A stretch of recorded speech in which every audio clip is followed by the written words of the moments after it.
आज़ादी की लड़ाई में लगभग देश के सैकड़ों हजारों नेताओं ने भाग लिया, लेकिन दुर्भाग्य का पक्ष क्या है कि लड़की लोग भी आज़ादी की लड़ाई लड़ी थी बहुत ज़्यादा मात्रा में, लेकिन वो लोग का नाम इतिहास में उतना अच्छा से दर्ज नहीं है जितना अच्छा से लड़का लोग का नाम दर्ज हुआ है। कुछ ही लड़की लोग का नाम आ पाया है जिसको भी लोग याद नहीं रखते हैं, जैसे सरोजनी नायडू, प्रीतिलता वाडेदार और दीपाली संघ, दीपाली नाग, लीला राय, ये सब कुछ लड़कियां थी जो वो भी उनका नाम आया। मातंगनी हाजरा जिसको बूढ़ी गांधी के नाम से भी जाना जाता है, ये लोग का कुछ जन का नाम आया, सरला देवी चौधरानी का नाम आया, लेकिन जिस मात्रा में पुरुषों का नाम इतिहास में दर्ज हो गया उस मात्रा में किसी स्त्री का नाम दर्ज, पुरुष का नाम पत्रिका छपा उसमें उसका नाम दर्ज हो गया, लेकिन स्त्रियों का नाम कहीं ना कहीं इतिहास में गुमनाम है। तो स्त्रियों को शुरू से ही अपेक्षा किया जा रहा है, चाहे आज़ादी के पहले हो या आज़ादी के बाद हो। तो आज़ादी का इस बार 77वां बार आज़ादी का अमृत महोत्सव लोग मना रहे, मैंने 77वां बार झंडा फहराया गया है, लेकिन अभी भी हम ये कहने से नहीं बाज आएंगे कि आज़ादी अभी अधूरी है। किस बात के लिए अधूरी है?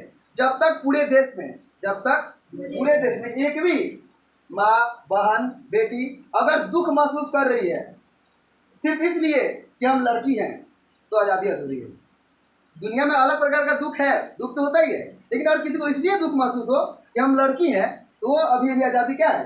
अधूरी है। उसका आज़ादी पे हनन है, उसकी आज़ादी को अभी ध्यान में रखना जरूरी है। लगातार हर लड़की अपने आप को आज़ाद महसूस नहीं करे, इसलिए वो मतलब कि दुख महसूस करिए कि हम लड़की है इसलिए हमको रोका जा रहा है। कई बार लड़की लोग महसूस, और जब तक ये महसूस होते रहेगा तब तक मान लेना आज़ादी अभी अधूरी है। सबका यही हाल है। आज़ादी इसीलिए कह रहे हैं कि जब तक हर एक जन को संपूर्ण आज़ादी महसूस ना हो तब तक हम आज़ादी को पूरा कैसे मान सकते हैं। ये कागज पर मिला हुआ आज़ादी संपूर्ण आज़ादी नहीं है। संपूर्ण आज़ादी की प्राप्ति के लिए लगातार हम लोग अपने घर में, अपने बाहर में, अपने बड़ों से, अपने छोटों से संघर्ष करना पड़ेगा मर्यादा के साथ। मर्यादा को भूल नहीं सकते हैं, जो बड़ा है उससे तर्क कर सकते हैं लेकिन जुबान खराब नहीं कर सकते हैं। हमारा आज़ादी चाहिए लेकिन शालीनता के साथ।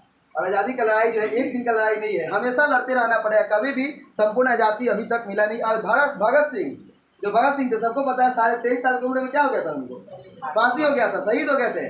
शहीद होने से पहले का जिनका एक भाषण था उसमें वो कहते हैं कि हमें गोरे अंग्रेजों से सिर्फ आज़ादी नहीं चाहिए, हमें सिर्फ गोरे अंग्रेजों से आज़ादी, हमें वो आज़ादी चाहिए जिसमें व्यक्ति का व्यक्ति से, समाज का समाज से और राष्ट्र का राष्ट्र से किसी प्रकार का अत्याचार और शोषण ना हो। लेकिन क्या उसके उलट दिखता है, पूरा समाज व्यक्ति का शोषण करता है, समाज का शोषण करता है और राष्ट्र का शोषण कर रहा है या नहीं कर रहा है। पाकिस्तान लगातार सोच रहा है इंडिया पे हमला कैसे कर दिया जाए। एक मुस्लिम समाज कई बार किसी के बहकावे में हिंदू समाज को नष्ट करने के लिए सोचा है, तो कई बार हिंदू समाज मुस्लिम समाज को नष्ट करने के लिए सोच रहा है, व्यक्ति को भी नष्ट करने के लिए सोच रहा है। और जाति धर्म का तो पूछना ही नहीं क्या। तो आज़ादी तभी आएगा जब हम लोग जात पात की आज़ादी ले लेंगे और धर्म मजहब का आज़ादी ले लेंगे, राष्ट्र से आज़ादी ले लेंगे, वो आज़ादी संपूर्ण आज़ादी होगी। अभी भी आज़ादी अधूरी है। इस पर कुछ कविता है, कविता कोशिश करें कि हम लिरिक्स में गा पाए, अगर नहीं भी गा पाए तो कोई बात नहीं है। सुनो, अगर माटी के पुतले देह में ईमान जिंदा है तभी इस देश की समृद्धि का अरमान जिंदा है। न भाषण से है उम्मीदें, न वादों पर भरोसा है, शहीदों की बदौलत मेरा हिंदुस्तान जिंदा है। ये था कविता तिवारी द्वारा लिखा गया कविता। अब मेरा लिखा हुआ है वो हम बताते हैं।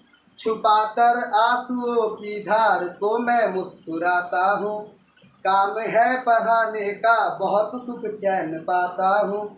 ना मेरे शब्द हैं उनके लिए जो देशद्रोही हैं, वतन से प्यार है जिनको उन्हें कविता सुनाता हूँ। इसके बाद ये खत्म हुआ 4 लाइन। बिना शिक्षा के कोई कभी ऊंचा नहीं जाता, जहाँ अनुराग पलता हो वहाँ दूजा नहीं जाता। विभीषण राम जी के भक्त हैं ये जानते हैं सब, मगर जो देशद्रोही हो उसे पूजा नहीं जाता। इसके ये 4 लाइन खत्म, फिर 4 लाइन और है। कोई जर्रा नहीं ऐसा जहाँ पर रब नहीं होता, लड़ाई वो ही करते हैं जिन्हें मतलब नहीं होता। वो मंदिर और मस्जिद के लिए दीवानगी वालों, वतन से बढ़कर दुनिया में कोई मजहब नहीं होता।